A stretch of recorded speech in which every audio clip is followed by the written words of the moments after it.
Assalamu alaikum and welcome everyone. I'm here today representing Humanity First UK and I am joined here with the programme managers.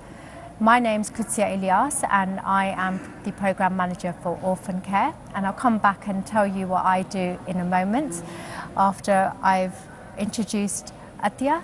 And Athiya, so tell me a little bit about yourself and what your programme's about and what you do. Okay, well, I'm the Programme Manager for Knowledge for Life, and professionally I'm a lecturer, so that helps me moving forward in this department. So I'm the Programme Manager for Knowledge for Life. So tell me a little bit about your programme.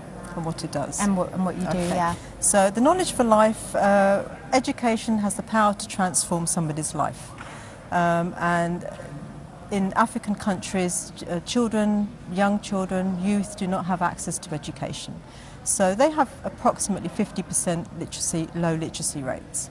So the idea is to build schools, build training colleges, offer vocational courses and academic courses so that they can access education. The other projects that we offer is transforming classrooms. So there are classrooms that need transformations, and just to lift them and make them look better and inviting. So the learning environment really enhances their education. Also, what we're looking at now is to twin with some schools from the UK and twin them with schools in Africa. So in a nutshell, that's basically what Knowledge for Life is offering at the moment. Sounds good, thank you. I'm going to move over now to Aisha Malik, and if you want to tell me a bit about yourself and the programme that you look after. Yeah, so I'm the Programme Manager for Gift of Sight, and professionally I'm a paediatric ophthalmologist, and I'm also an academic working in global health. Yeah, I enjoy working for Gift of Sight because it is what I do professionally as well. And for us, the work that we do is very much about improving the vision for children and for adults. 90%, so 9 out of 10 people in the world who are visually impaired live in low and middle income countries. And that is mainly because of a lack of access to adequate healthcare services. So what we do in the Gift of Sight is that we're trying to address this imbalance. In fact, 80% of visual impairment is either preventable or curable. So there's a huge amount that can be done, and there's a huge potential there to make a big difference in people's lives. And the thing about visual impairment is that it doesn't just affect that person, it affects their family and community. And if you think about children, it's not just impacting them for now, it's impacting their education. So it works with they can't learn as much as well, it impacts then what they go on to do in the future, their employment prospects. So all the effects of poverty and all those other issues are exacerbated. And then the same thing happens in those adults that are of working age. If they can't see, they affect their employment prospects, and that the whole family suffers. And then we go on to older people, and again, with older people, any type of blindness leads to a burden for their families and communities. So even having some impact on improving vision for those children and adults makes a huge difference both to their own lives and to the lives of their families and their communities. Okay, thank you. So why is it important for you to volunteer for this charity? Yeah, I mean, I touched a bit on my background. So for me, I know this impact. I've seen it in the work that I've always done. I've spent the last 20 years working in different low and middle income countries. So I see firsthand both the problem and also the solutions. And what really inspires me is that in this field, we know the solutions, and often they are simple and straightforward. Some of them don't cost much money as well. So I just feel it's really imperative on us when we are living in this country, we know what can be done, that we transfer those skills to those in low and middle income countries as well. Yeah. So as I said, you go back to the statistic, which is huge, that 9 out of 10 of people with visual impairment are in low and middle income countries. So I love my work here. I work for the NHS, but I also feel it's really important for me to be able to give back and work in those countries with those people as well. Okay, thank you. I'm just going to go over to Sabiha so she can tell us about, tell us about yourself, tell us about your program. Okay, so my name's Sabiha Iqbal. I'm looking after food security at the moment. In terms of the other things that I do in life, I'm also a Muslim chaplain in higher education at the University of Roehampton. And to tell you a little bit more about my project with food security, so there's a lot of people, over 1 billion people in the world who suffer from malnutrition, and they don't have a stable income or perhaps a stable source of food, and so there's insecurity for them, and so the Humanity First programme really looks at trying to support these communities and trying to get them out of poverty. So there's various projects that we've got, including helping them to improve their farming methods, and also to look at how they can move from subsistence farming to commercial farming, so that they can increase the amount of crop that they create and actually have a higher value product. And that can be a real struggle, because the effects on farming can be natural disasters and man-made disasters, and so we have a real challenge on our hands to be able to get some of these communities, these countries out of poverty, and to get them to in a state where they are able to support themselves. So that's what food security is looking at the moment. Thank you. So how will, if I come back to you, so some of the money that we raise, how would that help your programme? So for Knowledge for Life, it will build more schools, it will build more colleges, it will provide them with basic equipment. We're now looking to perhaps get them computers set up, so we do have an IT centre already, provide them with textbooks. One of the key things is to have more qualified teachers out there. They have very few teachers. A teacher may have up to 50 students, 50 pupils in a class.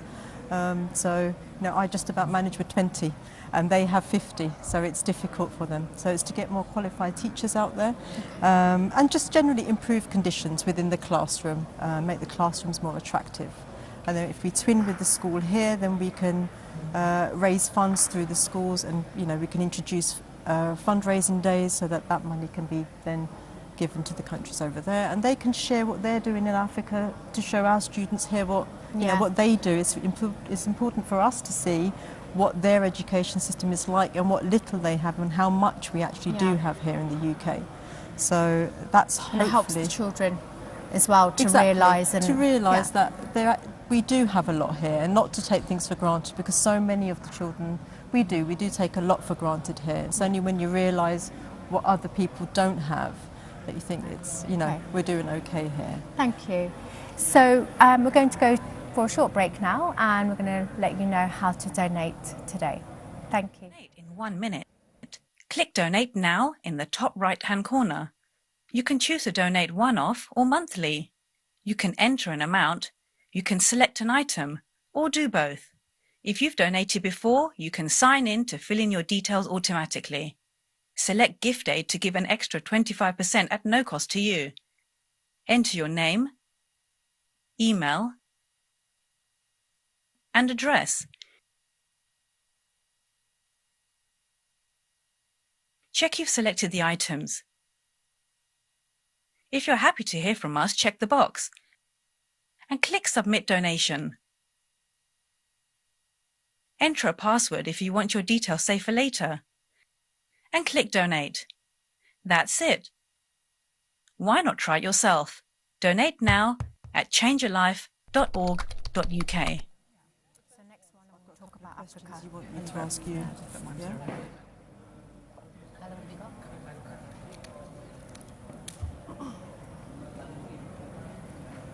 Hello, so welcome back. So I want to just tell you a little bit about orphan care as well. So I'm the program manager for orphan care, and I'm looking after 8 countries in Africa. So we have thousands and thousands of orphans that are affected by disease, made orphans by disasters, and we currently are actually looking after 15 orphans in Guinea-Bissau. So that was my latest project, and I've received the progress of some of those orphans, how we took them on, who had come from various different backgrounds where they've really come from poverty, where parents didn't have the finances to look after them, or they passed away from disease, or come, as I said, from disasters, natural disasters, where they've been left with no home or with parents.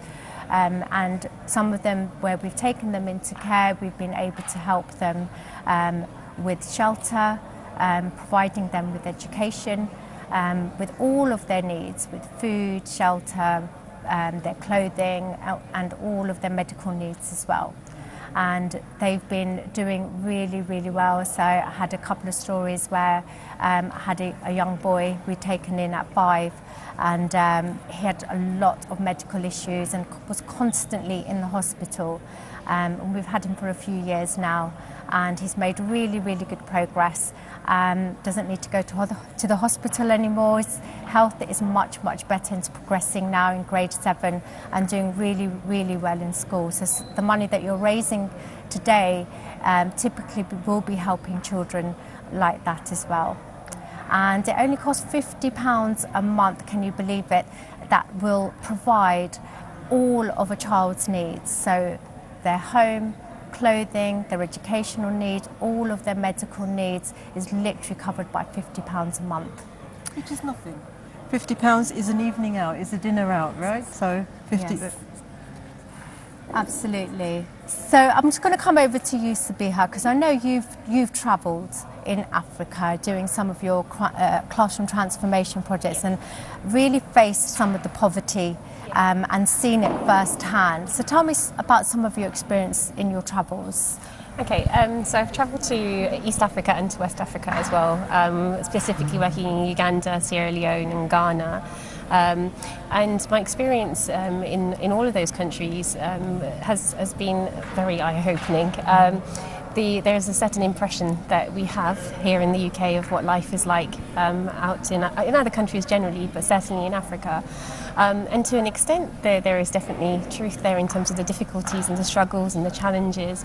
In particular, in terms of the education systems, what really surprised me was this real desire to want to learn and to stay in education and to gain knowledge. And that kind of took me by surprise, because here in the UK, I think we take schooling for granted to a certain extent, at least where we don't have to pay fees, and the options are there laid out for us, to choose from. And what I found in Africa is that young children want to go to school, don't have as many options, but really are passionate about what they want to become, really are determined. And so actually, when I went out there, initially I went to do some research to find out more about what the specific needs are, but very quickly realised that schools are a centre point for communities, and it's really important that they are at a standard where children are not only there to receive education but are having an enjoyable time, and it's all round a good experience for their health. And there was definitely challenges there in terms of not having perhaps lunch provided or food provided to them whilst they're at school for the whole day. In some classrooms that we went to visit, some schools and some classrooms that we went to visit, there wasn't any electricity. So things that we always take for granted here in our schooling system didn't necessarily exist out there. And so what we worked on was to improve the school, improve the classroom, the project that we set up, the Global Classroom Transformation Project, really looked at painting the classroom and bringing in resources from other countries to African countries, and just kind of inspiring children to stay and remain in education, realising that there's a real link between that and getting people out of poverty. Thank you so much. I want to come back to you in a moment. Aisha, I really want to talk to you because I know you've been to Ghana as well. Yeah. So tell me a little bit about your experience over there and what you were doing. Yeah. So I just was in Ghana just a few months ago in the summer, during July and August, and yeah, it was an incredible experience. And actually, a lot of what Sabia says is true. You go to places with a certain expectation, but actually, the reality when you see it for yourself is often quite different. But one of the most positive things is that there is a real enthusiasm and a desire to make their situation better. So the program that was focused on in Ghana, it was our school vision screening project. So with Gift of Sight, what we've done is we've focused on two specific programs which cover all the main causes of avoidable blindness. One is the vision screening program in children, which is done in schools, and the other is the cataract camps. So with those, that is almost 80% of the causes of avoidable blindness. So when we were out in Ghana, we were setting this up for the first time, so it was the first experience. We went and did a pilot in one of the schools. We worked with the headmistress there, the teachers. We had volunteers we were training, and it was enormous fun working with the children. It's always great fun working in schools, and I love working with children anyway. Yeah. I'm going to wrap it. That was really nice to hear and everything. So we're going to go to a break now and let you know how you can donate. Thank you.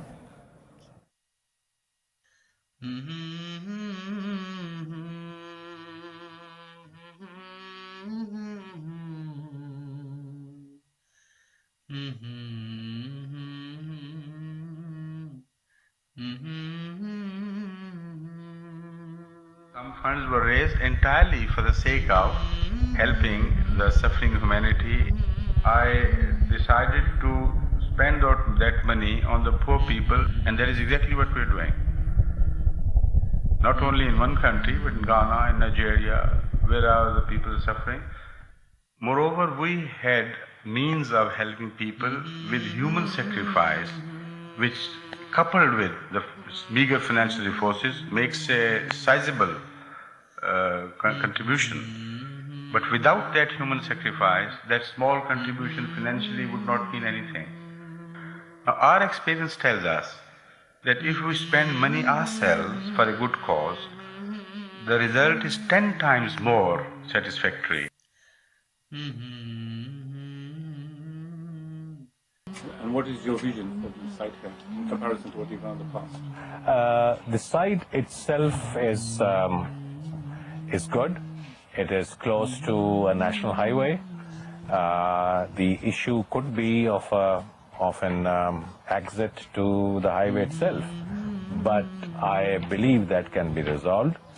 And the general area around is, of course, not is the right kind of people we would like to help.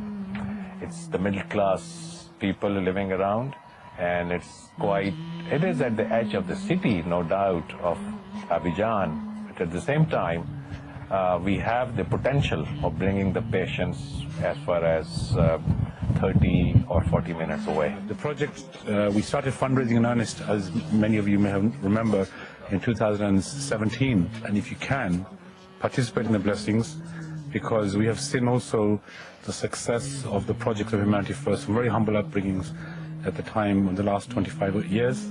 But by the grace of Allah, the institution now that we are at and we are aiming to become, to serve humanity as per the instructions of Hazrat Khalifatul Masih, is that there should be no part on the earth where there is need that members of Humanity First cannot come and provide that aid.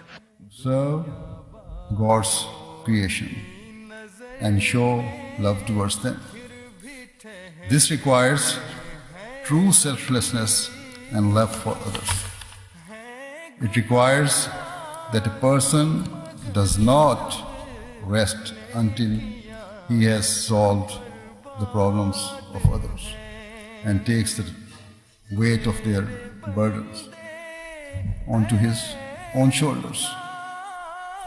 It requires that a person's heart is consumed by love for others, whereby he cares not for his own comfort, but rather he cares only for the comfort of others.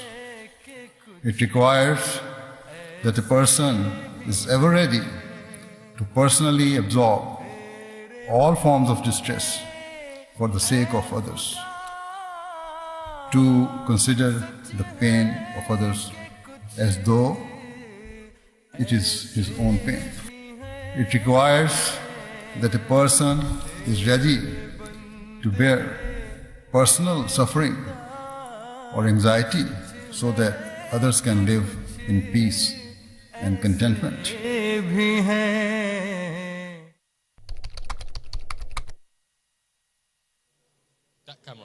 You can donate. Assalamu alaikum wa rahmatullahi wa barakatuhu. Guys, welcome back to the Humanity First UK Telethon 2019. And as you can see, the call centre is still going live, it's still going strong. They've been here for around 5 hours since 12 o'clock and they're still taking the calls. So we really appreciate your phone calls coming in and your donations. As you can see, everyone's here on phones, everyone's looking busy, everyone's looking lively, and it's going really, really well. So we really appreciate all the donations you guys are making. We're going to have a quick update, we're going to have a quick chat with one of the volunteers here, see how it's going. So Shamal, please tell us how has it been today? So, I mean, it's been quite busy. A lot of the phones are ringing and we're getting loads of people calling in. And just as in, a lot of individuals call in, right, and they're giving us donations. And I think on the receiving end of the side is that we see so many people calling in, and the fact that so many people are giving us their money that they've earned, that they've saved for maybe other things, is very heartwarming to see that so many people have actually thought about, you know what, let me donate this money for a different cause to help other people. And it really puts a smile on our face, and it really keeps us going to, you know, stay as long as we can to try to accept as many calls and try to get so many people to, you know, take part in such a beautiful scheme and help those people who need it the most. Excellent, that's amazing. So you've been here for about 5 hours. Are you feeling tired yet, or as you mentioned, you know, people calling in, does that give you the energy to keep going? Yeah, like you just said, like as soon as people call in, it gives us, you know, it gives us a smile on our face, and we're happy, and then we're excited for the next caller. We just want the next caller to come in and come in and come in. It gives us that little bit of energy boost as well, and it's just amazing to see that so many people are, you know, thinking about those people who are less fortunate around the world. Excellent. So Jazakallah, thank you for that, Shaman. Guys, as you can see, the call centre is still going strong. Your donations are much appreciated. If you do want to donate, you can go online at changealife.org.uk. As you can see, the update right now is 34,000, so we're close to, you know, about 35,000. So keep donating, keep reaching into your pockets and keep reaching into your heart. If you have it within you, please donate. Or you could also call us on 0208 417 0082. We're still here until 10 p.m. So keep, you know, check the website out. All the projects are there on the Humanity First website. But for now, we're going to head back to the ladies section where they're going to give us more of an update as to the programs that we have available. Jazakallah, thank you. Okay. Is the question the same? Welcome back, everyone. So I'm going to continue with how this money can make a difference and impact people's lives. So I just want to come back to Aisha, and if you want to just tell us really how all the donations that we're getting in today are going to help, especially with your Gift of Sight programme. Sure. Yeah, no, so only £25 allows us to test a child's vision and also give them glasses. So as I said, that's one of our big programmes. We want to go and screen children in all the schools in the countries that we're working in. With cataracts, £50 pays for cataract surgery for one person. Wow. So these are real life-changing interventions, really life-changing interventions. And we've screened 15,000 We've helped 15,000 people with visual impairment so far with the vision screening programs, and so this is what we're trying to raise money for. Yeah, it's amazing. I mean, just getting their sight back, and such a simple operation as well. And I mean, £25. What's £25? It's nothing, isn't it? So there's amazing changes that can happen just with £25. So Sabiha, I'm going to come to you. So how is this money going to help?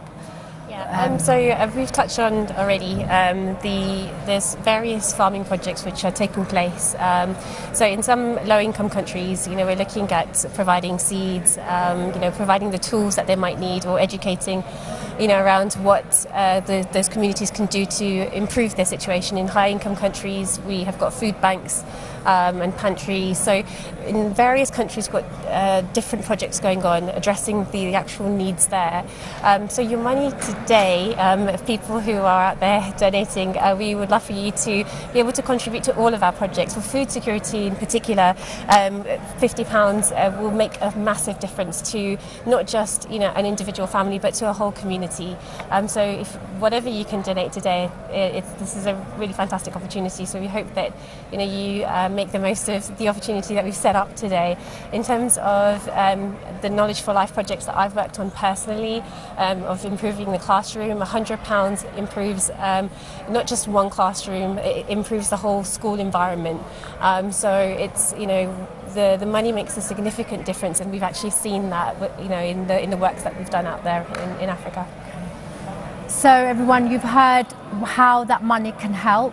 I'm going to talk about Knowledge for Life as well. So please donate. Call up now. There's a link for you to click on as well. Make sure you please come. Every penny helps. So I want to come over now for Knowledge for Life and see how your money can make a difference. Okay. Yeah. We have approximately, I'm just going to refer to my figures here, yes. 9 million girls aged between 6 and 11 will never go to school in sub-Saharan Africa. 9 million girls, and £100 can transform a classroom, £600 can build a school in a town, £300 in a village. That's not a lot of money to build a school, and that school will then provide access to education for these girls. So compared to 6 million boys, so that's an awful lot of children out of education that don't need to be out of education. Once a classroom is there, they will come. So the children will come and they will want to access that. So there are too many people in Africa who are not having access to education. The literacy rate is very low, and that then feeds into the other projects. The good thing about Humanity First is that every program is interlinked. Yeah. So if they don't have the basic needs of water for life, then therefore they don't have the food. Yeah. They then can't, if they don't have good sight, they cannot access education. And orphans need everything, they need all of that. So every program is interlinked, and that's what's so amazing about Humanity First, in that we work together, so we can link up with each program. Yeah. And that's the beauty of it. So please, your donations really will make a huge difference. Yeah. And you can see all of the programs at the bottom of your screens and how much the donations are and what difference that will make. So a little bit about orphan care as well. So another project that I'm looking into is looking for land and eventually building orphanages out there that Humanity First will be responsible for. So we have a lot of other charities that go out there, but we don't have one for Humanity First out there. And like you say, our programs do overlap. So we put our orphans into education as well. And these classrooms that I've been out there as well with Sabiha, and it's amazing what I've seen out there as well. And it's truly, truly inspiring.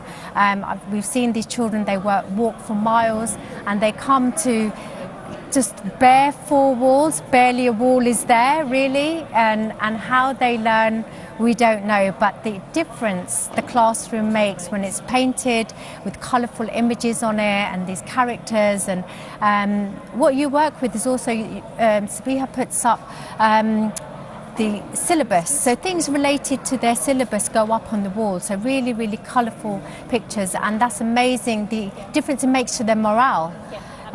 As well, doesn't it? It has a trickle effect. So it affects the sense of belonging to the actual school. It changes the perceptions of those who are teaching children as well, and that has a ripple effect on the actual community and the pride it takes in education. We all know that education is key to the future and to success. And the donations that that are being made today, it's not just about charity. It's a matter of justice. So it's really important that we do what we can in the time that we've got today, and also within ourselves in terms of the hours that we volunteer to make a difference to the world. The difference that we really want to see.